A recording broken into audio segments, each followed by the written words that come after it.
बोलिए सच्चिदानंद भगवान की।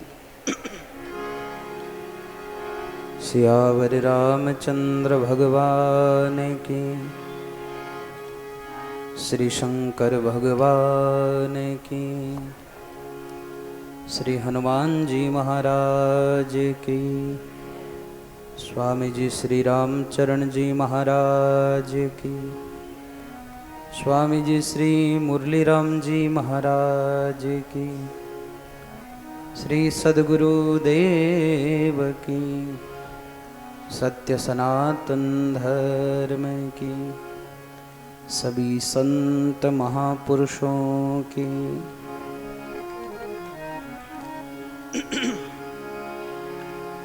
रमतीत राम गुरुदेव जी।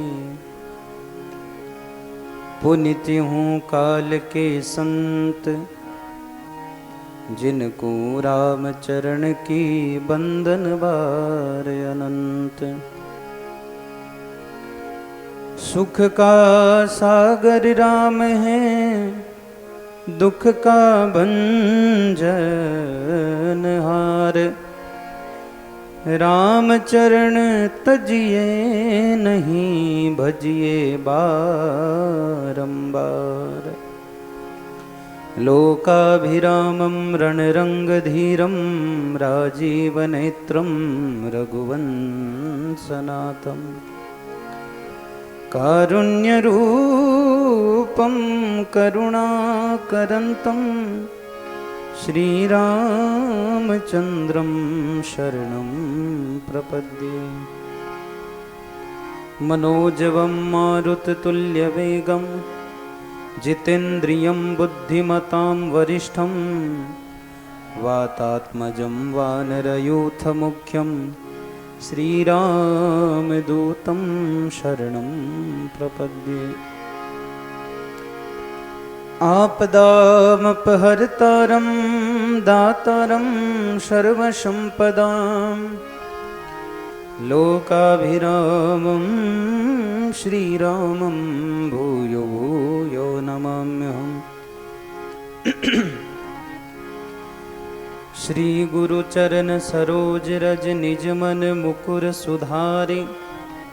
बरनौ रघुबर विमल जसु जो दायक फलचारि।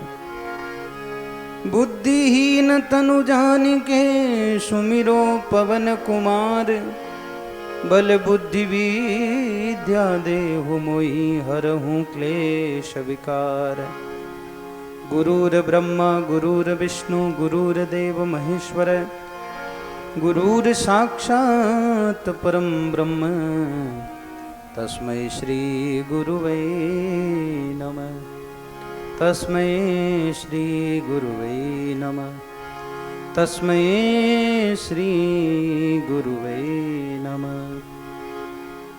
आइए आज की परम पावनी कथा को प्रारंभ करें। उससे पूर्व कुछ समय बड़े भाव से प्रेम से सभी भगवान नाम स्मरण करेंगे। सभी प्रेम से गाने का प्रयास करना।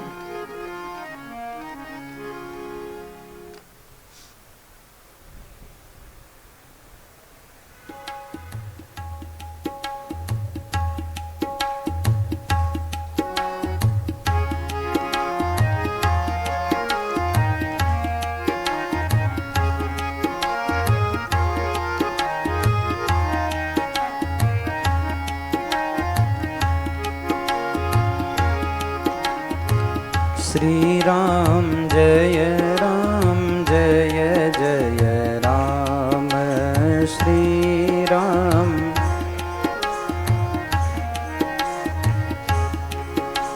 श्री राम जय जय राम। श्री राम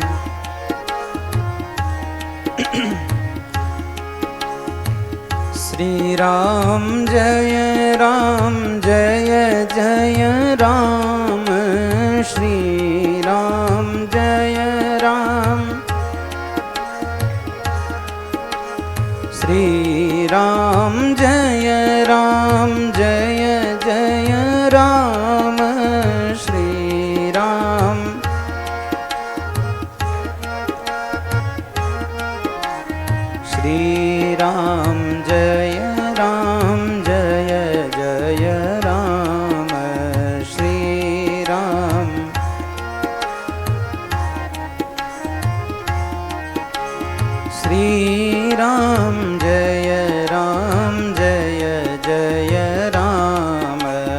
श्री राम।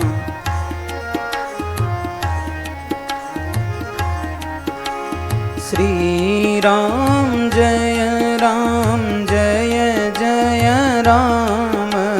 श्री राम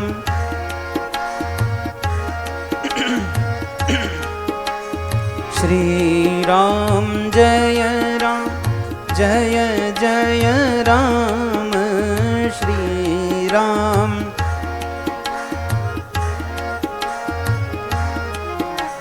श्री राम जय राम जय जय राम। श्री राम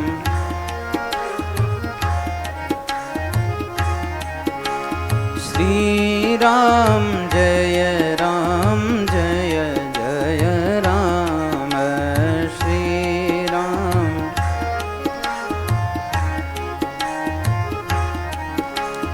कलयुग केवल नाम आधारा। कलयुग केवल नाम सो मेरे नर उतरहि पारा। सो मेरे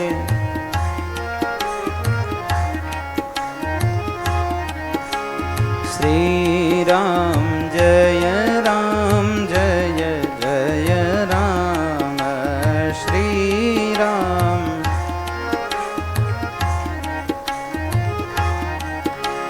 श्री राम जय राम जय जय राम।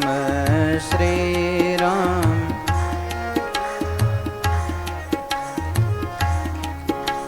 बोलिए सच्चिदानंद भगवान श्यावर रामचंद्र भगवान की। श्री शंकर भगवान की।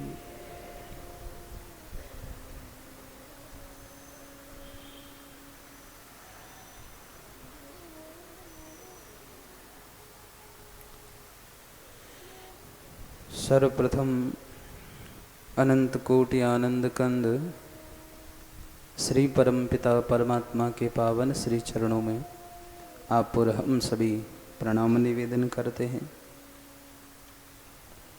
तदंतर अंतर्राष्ट्रीय श्री राम स्नेही संप्रदाय के अध्यात्मवेता युग पुरुष स्वामी जी श्री रामचरण जी महाराज एवं स्वामी जी श्री मुरली राम जी महाराज के पावन श्री चरणों में हम बारंबार प्रणाम करते हैं। परम पावन गुरुदेव भगवान के श्री चरणों में हम पावन प्रणाम करते हैं। भूत भविष्य वर्तमान सभी काल में विराजमान संत महापुरुषों के पावन श्री चरणों में हम बारंबार प्रणाम करते हैं एवं परम पावनी इस कथा को श्रवण करने पधारे आप सभी हरि भक्तों को व्यासपीठ से मेरा राम जी राम।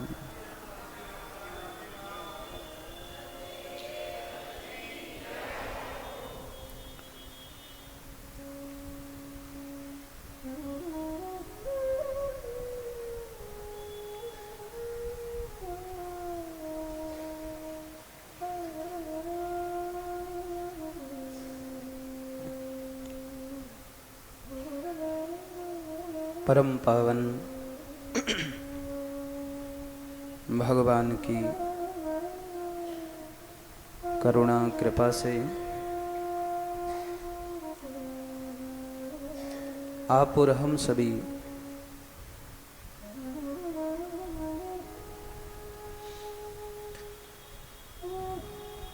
भगवान का परम मंगलमय ग्रंथ श्री रामचरितमानस का भाव श्रवण कर रहे हैं। कल के भाव में हमने श्रवण किया था कि राम जी जब वाल्मीकि जी के यहाँ पर पधारे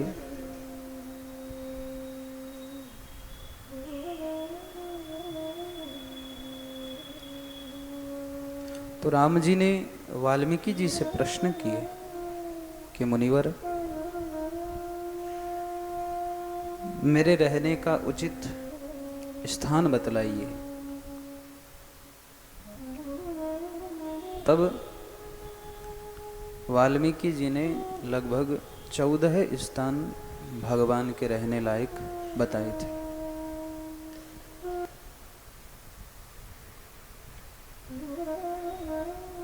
और जो हमने कुछ कल श्रवण किए और कुछ 2-4 है जो आज हम श्रवण करेंगे।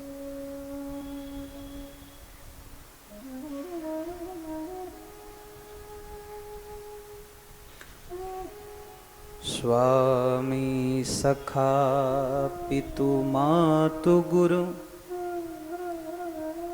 जिनके सब तुम तात, मन मंदिर तिनके बसहु, सिय सहित दो भात।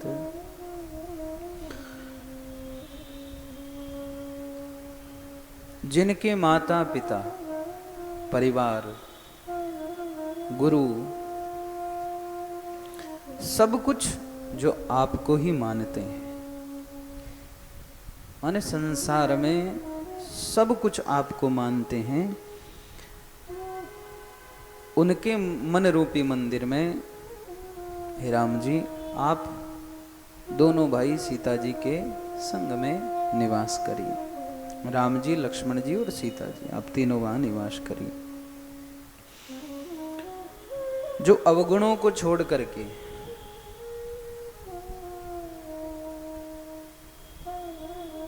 गुणों को ग्रहण करते हैं,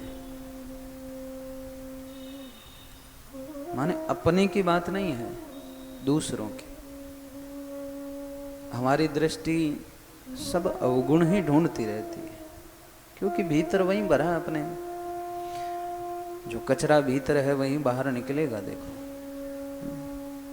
हम सबके भीतर कोई ना कोई कमी ढूंढते रहते हैं ना, तो हमारे अंदर कमियां हैं इसलिए हम दूसरों में कमी ढूंढते हैं। तो जो हमारे भीतर होगा वहीं हम दूसरों में देखते हैं। तो वाल्मीकि जी कहते हैं कि जो अवगुणों को छोड़ दे और गुणों को ग्रहण करे।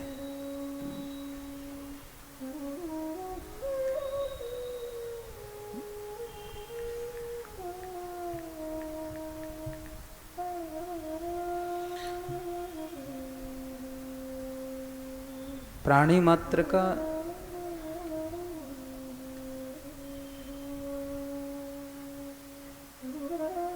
कुछ ऐसा, इसको जगत का व्यवहार कह सकते हो, जो कह सकते हो कि ऐसा है कि व्यक्ति सब में कोई न कोई दोष ही देखता है।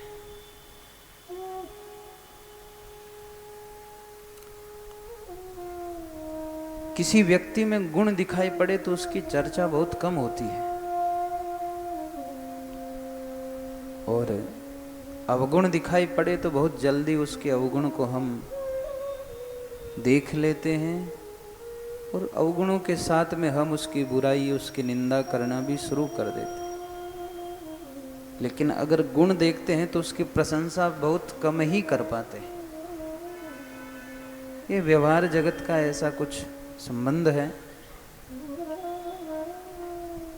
जहां तहां हम अवगुण देखकर, देखिए प्रयास करिए कि हम अवगुण हमारी दृष्टि में भी आ जाए तो भी हम उसकी चर्चा न करें। जगत में अवगुण माने कोई बुरा व्यक्ति का ऐसा कार्य भी हो जाए जो आवश्यक नहीं है।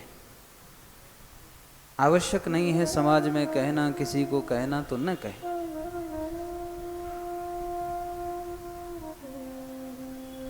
जहां आवश्यक हो, किसी की जान पे बनाए या कोई बहुत जरूरी हो तो ही किसी के अवगुणों को हम कहें, अन्यथा उसके अवगुणों को ढक दे।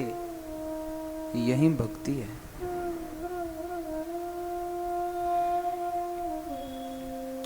भक्त कौन है? वही तो है कि जो दूसरों के अवगुणों को ढकना जानता है। दुनिया उगाड़ती है, भक्त तो ढक के सिल देता है भैया।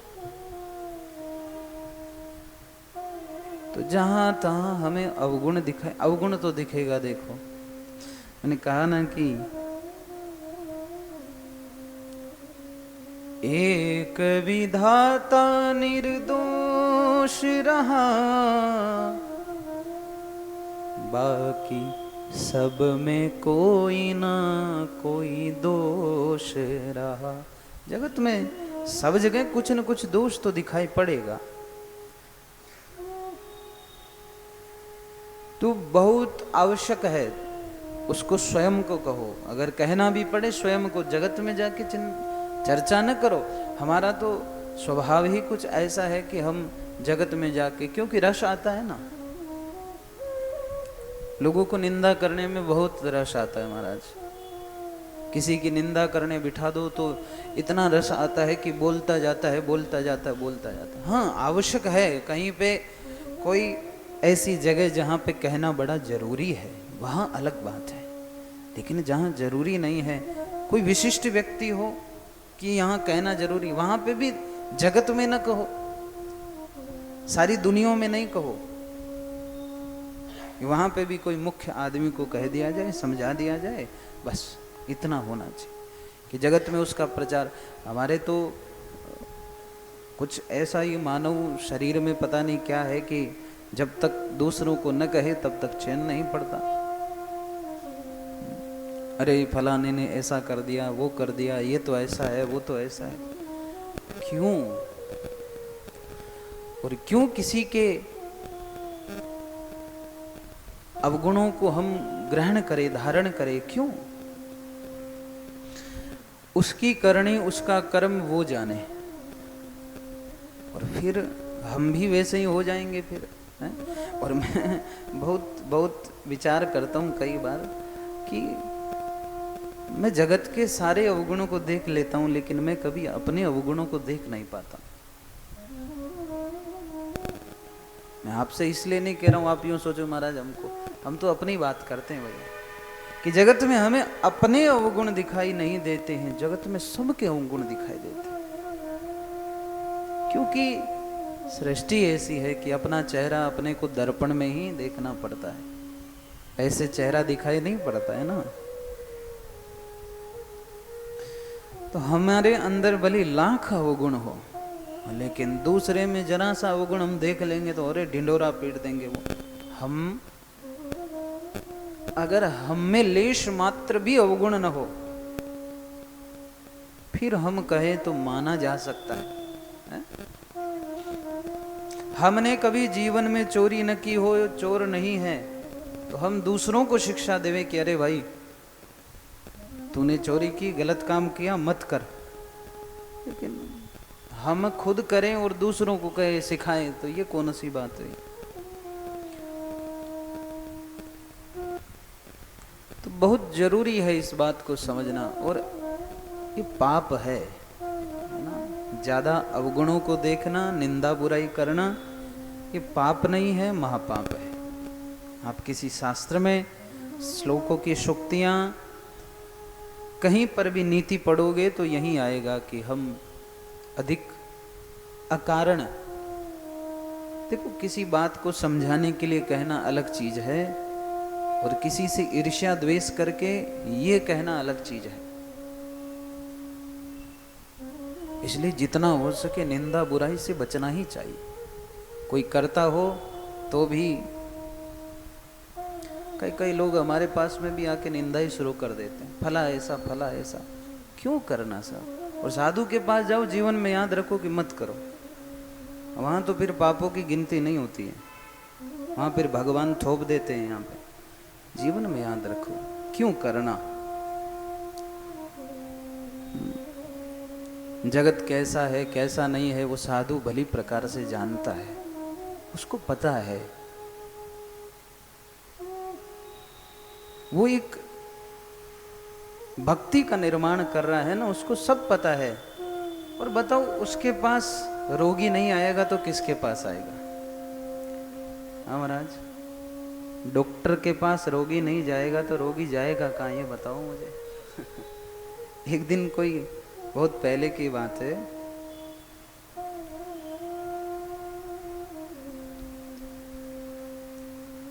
कोई शिष्य बनने आए थे, दो बच्चे, एक छोटा बच्चा और बच्ची थी। यहाँ की बात नहीं है, कहीं और की है।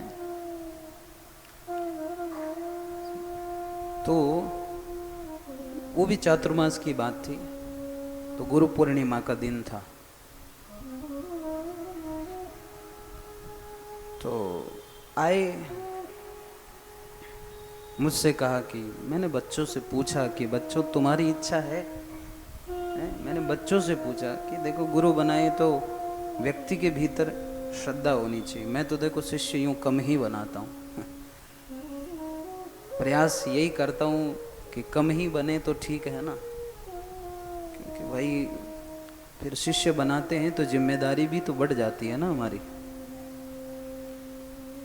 कि हमें तो पार जाना है, वो अलग बात हो गई। फिर जाए नहीं जाए, लेकिन जो मेरा हाथ पकड़े हैं उनको तो पार लगाना मेरी जिम्मेदारी बन जाती है ना। तो फिर इसलिए कम ही रखते हैं। तो बच्चे बच्ची आए, उनकी माँ भी साथ आई, सब लोग बैठे थे। तो कहा बच्चों से, मैंने पूछ लिया, मैंने कहा बच्चों तुम्हारी इच्छा है मन में? बोले कि हाँ हमारी इच्छा है। अच्छा ठीक। कुछ चर्चा हुई, चर्चा में फिर उन्होंने खुद ही कह दिया कि हम मांस भक्षण करते हैं, कि हमारे घर में खान पीन है, नीतिगत नहीं है, मांसाहारी है। मैंने कहा कोई बात नहीं है, जो है उसका क्या कर सके हैं? उसमें कोई प्रयास करो कि छोड़ दो। मैंने यही कहा प्रयास करो छोड़ दो। मैंने कहा भाई रुको तुम, मैं आता हूँ। मैं गया भीतर, और क्यों गुरु पूर्णिमा का दिन था तो थोड़ा थक भी गया। मैं भीतर जाके आया था अपने कोई काम से। इतने में तो महाराज जो बाहर बैठे लोग थे उन्होंने उन बच्चों को ऐसा डराया कि अरे तुम तो मांस खाते हो, मांसाहारी हो, तुम शिष्य थोड़ी बन सकते हो, तुम कंठी थोड़ी पहन सकते हो, तुम गुरु मंत्र थोड़ी ले सकते हो। और जो दो चार माता बहनों ने ऐसा सुनाया महाराज, बेचारे डर के ही चले गए। तो बाहर से भीतर से बाहर आया, कोई 2-4 मिनट की बात हो गई होगी। तो मैंने कहा भाई वो कहाँ गए? कि वो तो चले गए। तो उस समय तो मेरे को कोई पता नहीं चला। बाद में कोई भक्त ने कहा कि गुरुजी ऐसी बात हुई कि वो 2-4 माताएं बहनें बैठी थी, उन्होंने ऐसा कहा तो बेचारे चले गए। मेरे को बहुत दुख हुआ भाई। अब न उनका पता, मैंने प्रयास भी किया कि उनको पता मिल जाए तो मैं वापस बुला लूँ, न मेरे पास पता न कोई बात। तो बड़ा दुख हुआ मेरे को कि देखो, मैंने उन लोगों से यही कहा बाद में कि मैंने कहा आप लोगों ने क्यों उनको, कि अपवित्र थे। मैंने कहा अपवित्र व्यक्ति नहीं आएगा मेरे पास तो कौन आएगा फिर? अरे रोगी नहीं आएगा तो कौन आएगा डॉक्टर के पास? स्वस्थ आदमी डॉक्टर के पास जाते हैं क्या? मैंने कहा तुम लोगों ने जो किया वो ठीक नहीं है, ये अपराध की श्रेणी है महाराज, और ऐसे अपराध कभी क्षमा नहीं होते। कोई व्यक्ति अपने जीवन का कल्याण करने के लिए किसी साधु के पास आए और तुमने अपनी बातें डाल के बेचारे को भगा दिया। कौन क्या खाता है कौन नहीं खाता उसके ऊपर चर्चा क्यों करना? सबका अपना अपना जीवन है। और अगर मैं कहूं, फिर मैं कहूं,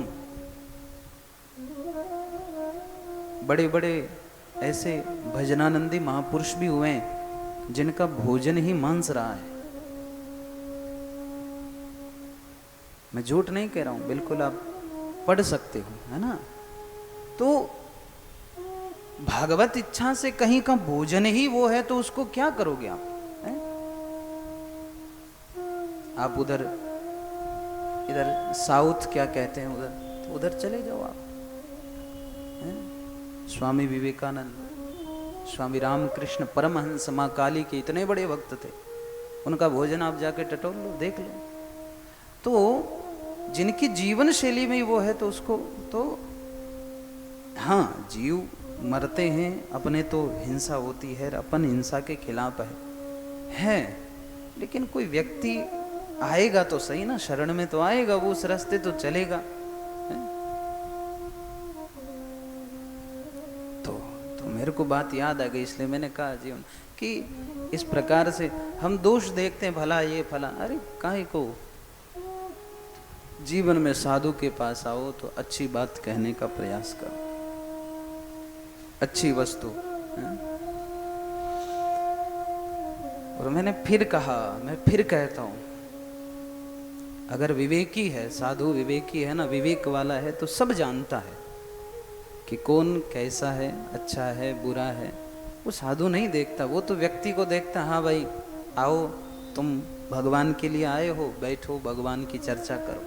उसके लिए बुरा है, अच्छा है, डाकू भी आ जाएगा तो वो उससे सत्संग की ही चर्चा करेगा। उसके लिए कोई वो नहीं है कि तू कौन आ गया है, उसके लिए वो नहीं है कि मुसलमान आ गया या क्रिश्चियन आ गया या ईसाई आ गया, उससे कोई लेना देना नहीं है।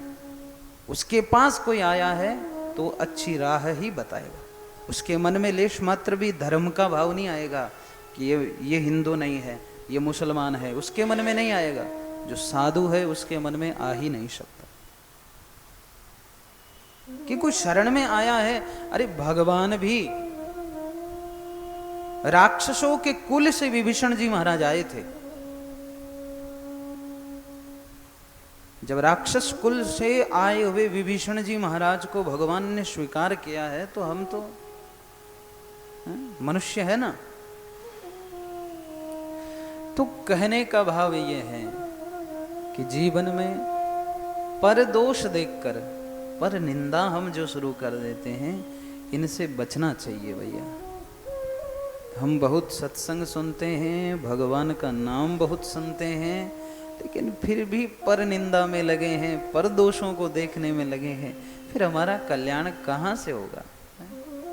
फिर हम सोचते हैं कि हम तो बहुत श्रेष्ठ है, बहुत नाम लेने वाले हैं, बहुत ऐसा करने वाले हैं, लेकिन हमारे भीतर से ये जो दोष है, ये दोष ही नहीं मिटे कि हमने, फिर कहाँ बात बनेगी नहीं।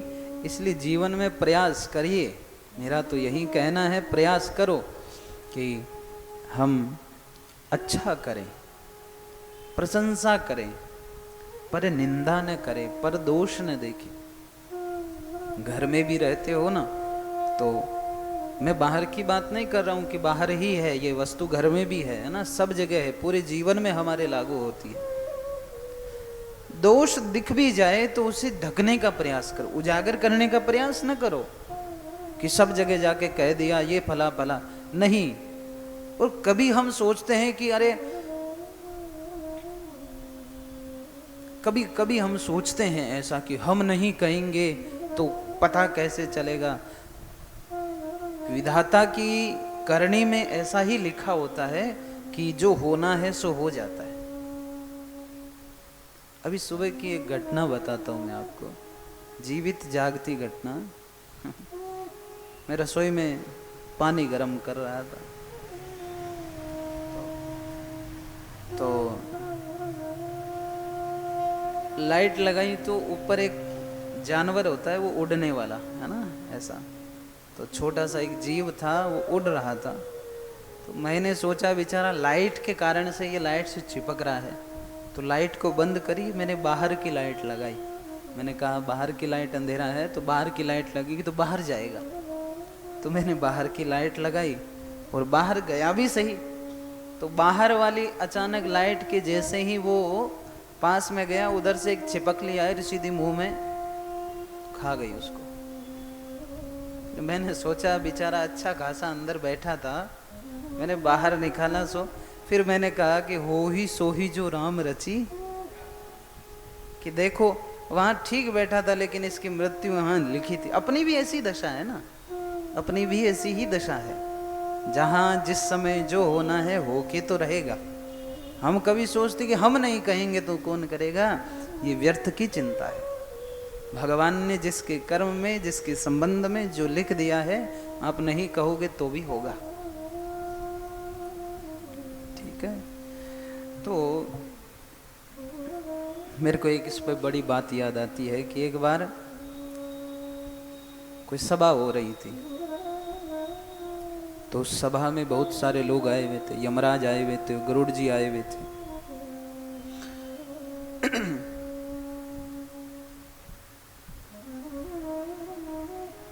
तो गरुड़ जी पक्षियों के राजा बाहर आए, तो एक कबूतर बैठा था।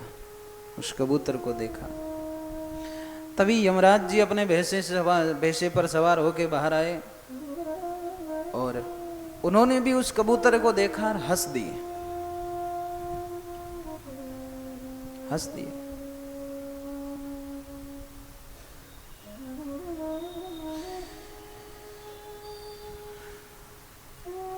तो गरुड़ जी ने पूछा, भाई साहब हंस क्यों रहे हो इस कबूतर को देख करके?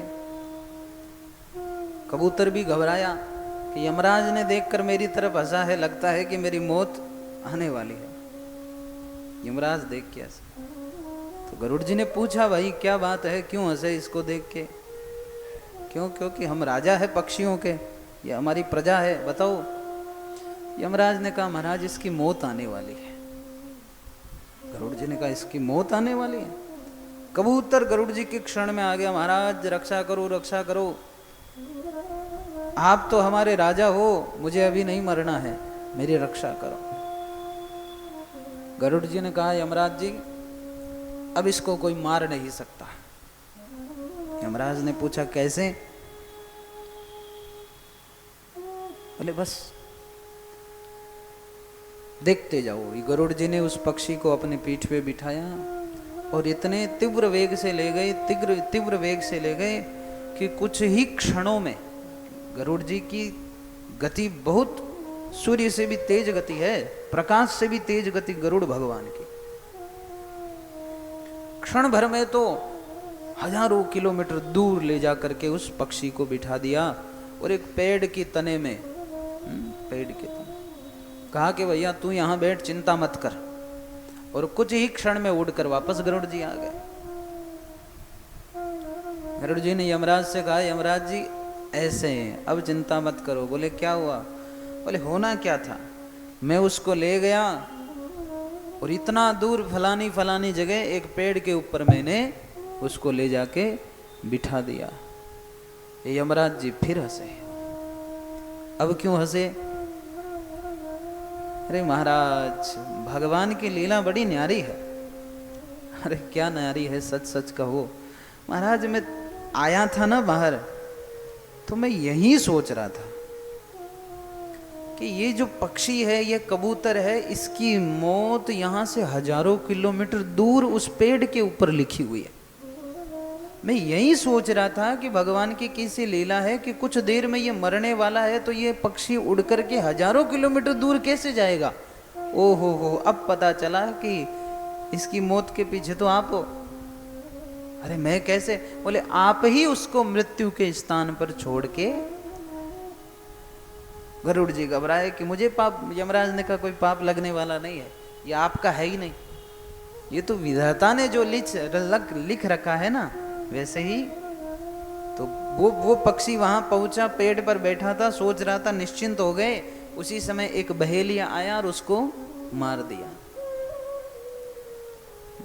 तो भगवान की करनी को, विधाता की करनी को समझा नहीं जा सकता है। हम सोचते हैं कि हमने ठीक कर दिया, कई बार ठीक किया हुआ भी उल्टा हो जाता है। तो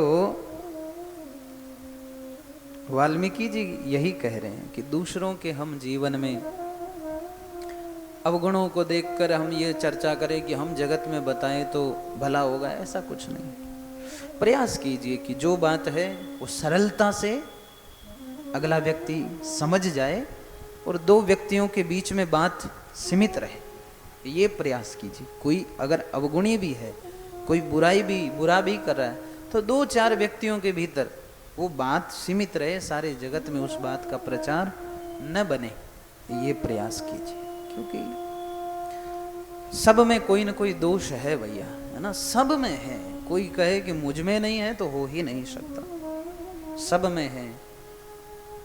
एक भगवान के सिवा सब में दोष है। कोई जगत का कोई व्यक्ति, कोई साधु, कोई संत, कोई महापुरुष, कोई योगी, कोई कोई नहीं बचा है जगत में। कुछ न कुछ दोष तो अवगुण सब में मिल जाएंगे, देखोगे तो।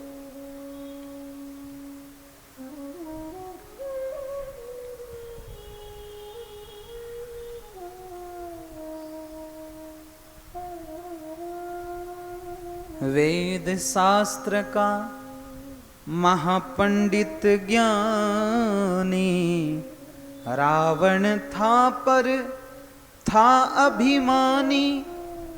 रावण था लेकिन क्या था? अभिमान था। इसका अभिमान, ये अवगुण हो गया।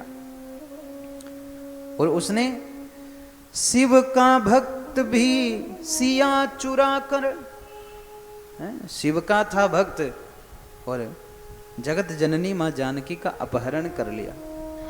कर बैठा ऐसी नादानी,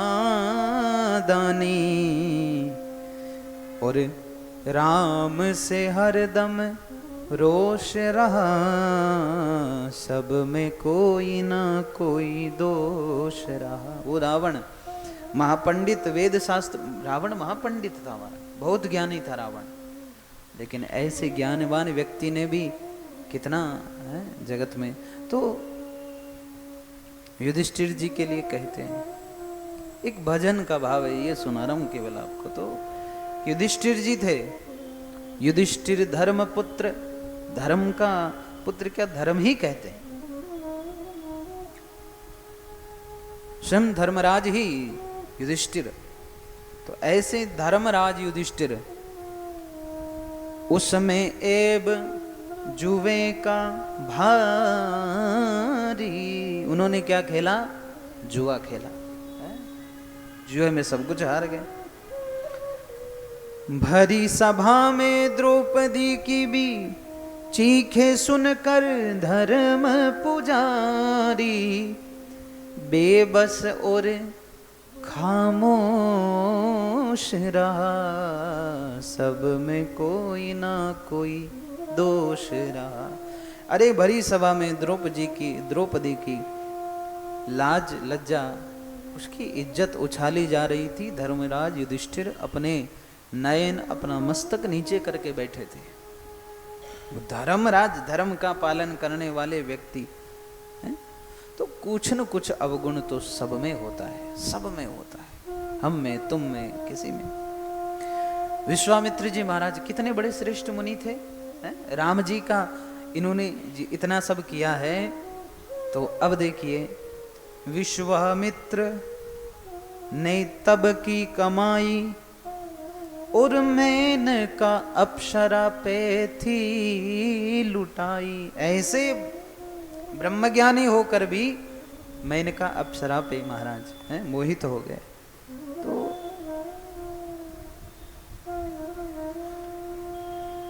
दुर्वासा थे महर्षि पर, दुर्वासा महान ऋषि, लेकिन उनमें भी महाराज, उनमें भी थी एक बुराई, हरदम उनके क्रोध रहा, सब में कोई ना कोई दोष रहा। दुर्वासा भी महामुनि थे, लेकिन हरदम क्रोधी, क्रोध क्रोध क्रोध क्रोध, हरदम क्रोध। तो हम किसी के भीतर क्रोध भी देखें तो ऐसा नहीं है कि वो बुरा ही है, कुछ न कुछ अवगुण व्यक्ति में सबके भीतर होता है। और फिर कहा, सारा जग ही मृग तृष्णा है, कौन यहाँ पर दोष बिना है।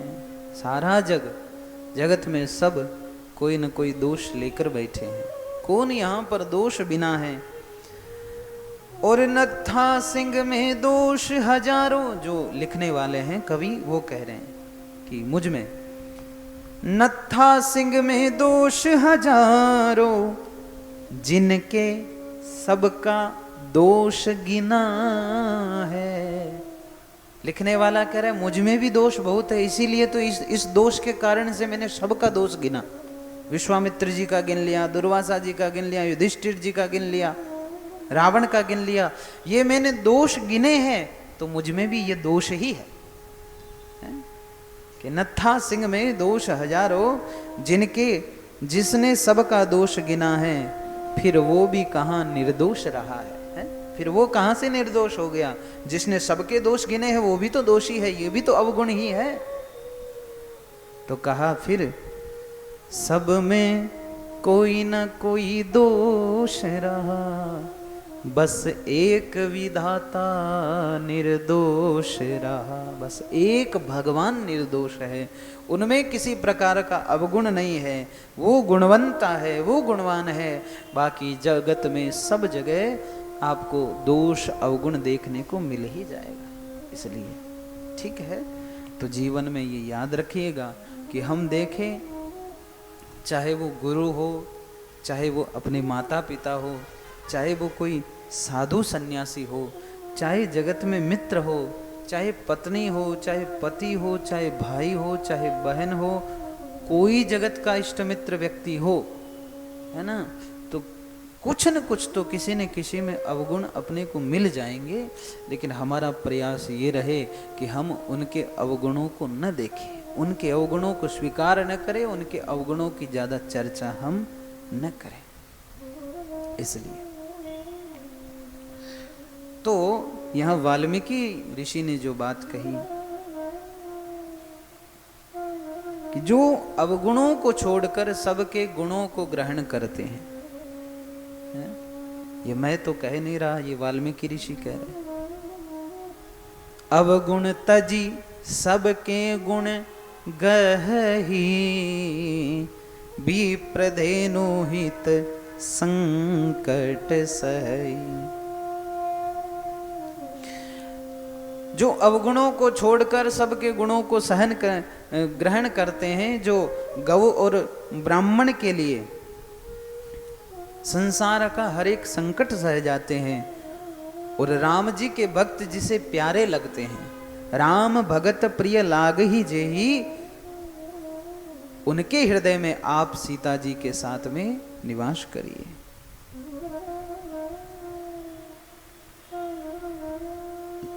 जाति पाति धनु धर्म बढ़ाई। जितनी अपनी जाति पाति है, परिवार है, धन है, ये सब सुख देने वाला है। हमें लगता है कि सुख दे रहा है, तो ये जितना सुख देने वाला है, सबको छोड़ करके जो केवल आपको ही हृदय में धारण करते हैं, हे रघुनाथ जी आप उनके हृदय में निवास करिए। सरग नरक अपबर्ग समाना, जह तह देख धरे धनु बाना।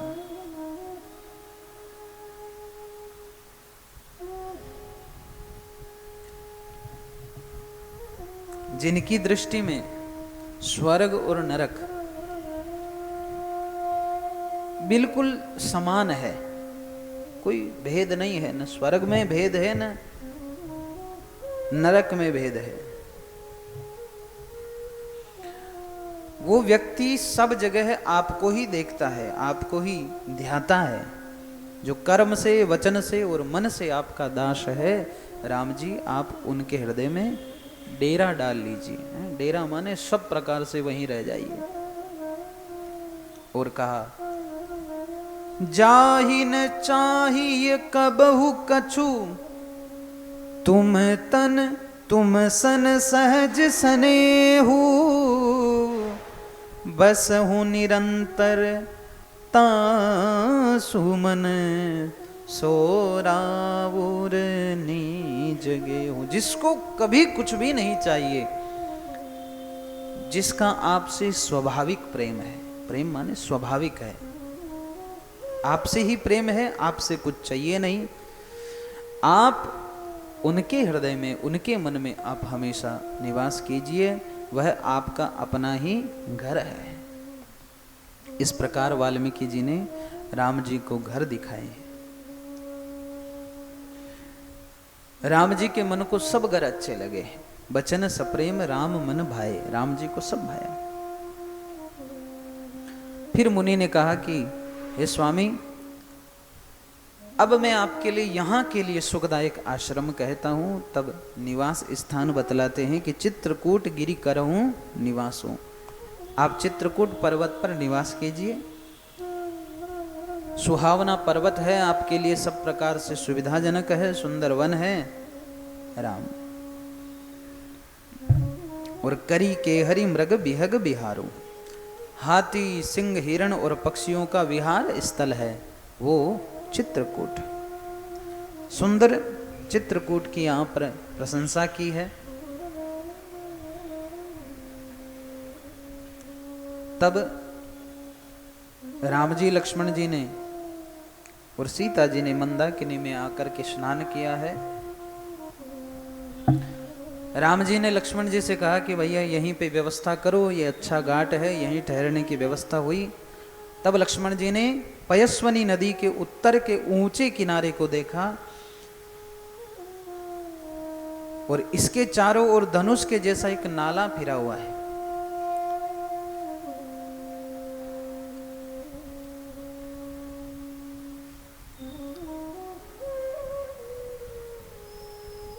उस जगह पर लक्ष्मण जी ने स्थान बताया है कि महाराज भैया ये स्थान मुझे ठीक लग रहा है। राम जी ने स्थान में स्वीकृति प्रदान कर दी है। तो राम जी का जहां मन रम गया वहीं पर महाराज देवताओं के प्रधान मकान बनाने वाले कौन, विश्वकर्मा जी को साथ लेकर आए।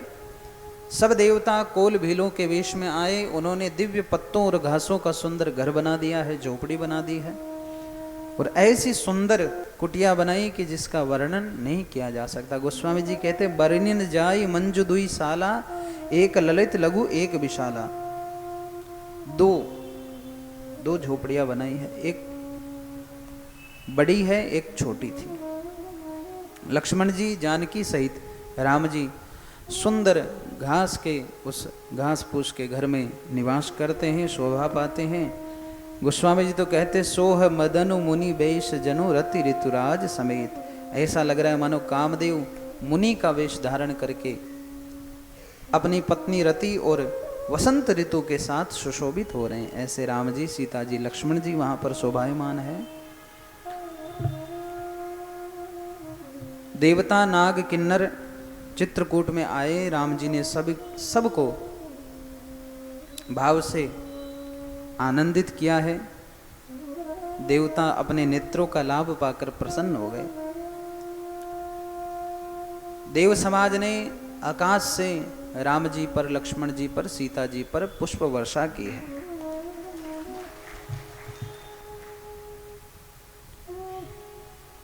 फिर विनती करके देवताओं ने अपना अपना दुख सुना दिया। महाराज बड़ी पीड़ा हो रही है, रावण जैसा भयंकर राजा है, फला फला।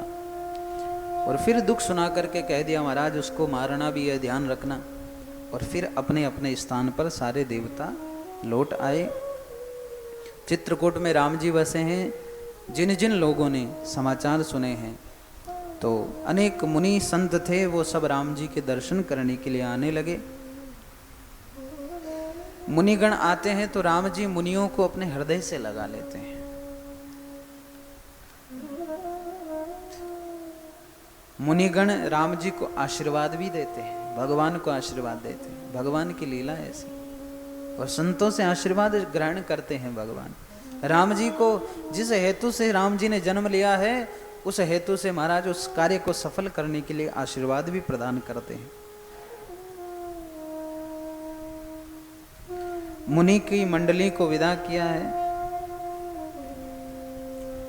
अपने अपने आश्रमों में गए, जब तप यज्ञ करने लगे। राम जी के समाचार कोल भीलों को पता चले तो सब कोल भील आए हैं महाराज। अपने अपने हिसाब से जो उपहार ला सकते थे उपहार लेकर आए हैं। जो जो भाइयों को देखते हैं, राम जी को लक्ष्मण जी को देखते हैं और दर्शन करके वापस आते हैं, तो जो दर्शन करने जा रहे हैं वो पूछते हैं भैया तुमने दर्शन किया? अरे क्या जोड़ी है, क्या सुंदर है, जाओ जाओ जल्दी जाओ दर्शन करो। इस प्रकार से यहाँ सुंदरता का वर्णन करते हैं। अपनी अपनी भेंट ला करके वहां धरते हैं। और महाराज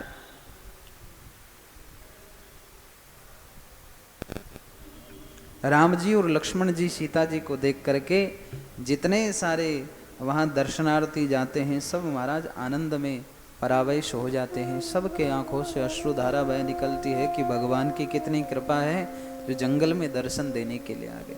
हमारा कहाँ सौभाग्य बनता कि हम अयोध्या जाके दर्शन करते, वैकुंठ जाके दर्शन करते। हमसे कोई जप यज्ञ तप कुछ नहीं होता, लेकिन भगवान इन्हीं कोल भीलों को अपना दर्शन देने के लिए पंचवटी में निवास करने लगे। ये देखिए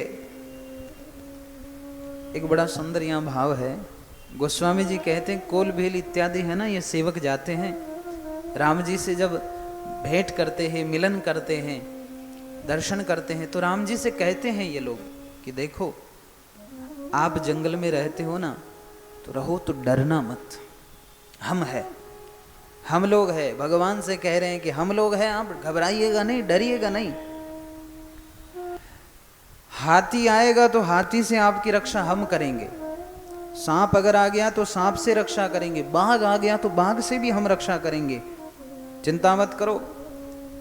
अरे महाराज यहाँ के बीहड़, वन, पहाड़, नदी सब हमारे पग पग पर नापे हुए हैं महाराज। आप यहाँ विश्राम कीजिए, हम आप सबके सेवक हैं, कुटुंब सहित परिवार सहित आपके सेवक हैं। इसलिए आप संकोच न करिएगा, कोई बात हो, कोई आज्ञा देनी हो तो निसंकोच हमको आज्ञा दीजिएगा। और राम जी, गोस्वामी जी कह रहे कि राम जी उन कोल भीलों के वचन ऐसे सुनते हैं जैसे पिता बालकों के वचन सुनता है। एक पिता जब बच्चे कहते हैं ना, बच्चा अपने पिता से कोई संवाद करता तो पिता सुनता रहता है, मुस्कुराता रहता है। ऐसे राम जी पिता की तरह मुस्कुरा रहे हैं और कोल भील बच्चों की तरह राम जी से चर्चा कर रहे हैं। क्यों? अब गोस्वामी जी बड़ी सुंदर यहाँ चौपाई गाते हैं, हम सभी जानते हैं कि क्यों। राम ही केवल प्रेम प्यारा, जान ले जो जान निहारा। गोस्वामी जी कहते हैं क्योंकि राम जी को केवल प्रेम पसंद है। राम ही केवल प्रेम प्यारा, जान ले जो जान निहारा। जो जानने वाला हो, जो इच्छुक हो, जान लो। राम जी केवल प्रेम चाहते हैं और कुछ नहीं चाहते। इस प्रकार से उन सबको भी यहाँ पे राम जी ने विदा किया है। सबने राम जी को सिर निभाकर भगवान के गुण कहते सुनते घर आए। इस प्रकार से देवता और मुनियों को सुख देने वाले राम जी सीता जी वन में निवास करने लगे। इधर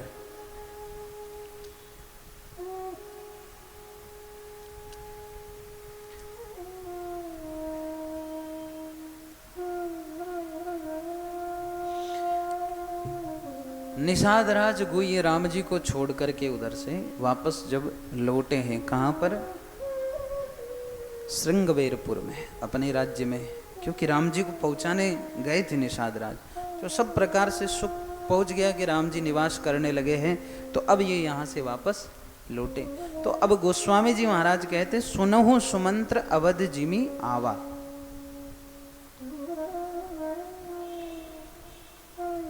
कि राम जी सुंदर वन गमन किए हैं और वन में निवास करने लगे हैं। अब जिस तरह सुमंत्र अयोध्या में आए हैं वो कथा यहाँ से प्रारंभ करते हैं। लेकिन उस कथा की जो चर्चा है वो हम कल के भाव में सुनेंगे कि किस प्रकार से सुमंत्र जी आते हैं और किस प्रकार से अयोध्या में आकर के राम जी का समाचार कहेंगे। वो सारी कथा है वो कल के भाव में सुनेंगे। आइए आज के भाव को यहीं पे विश्राम देवें।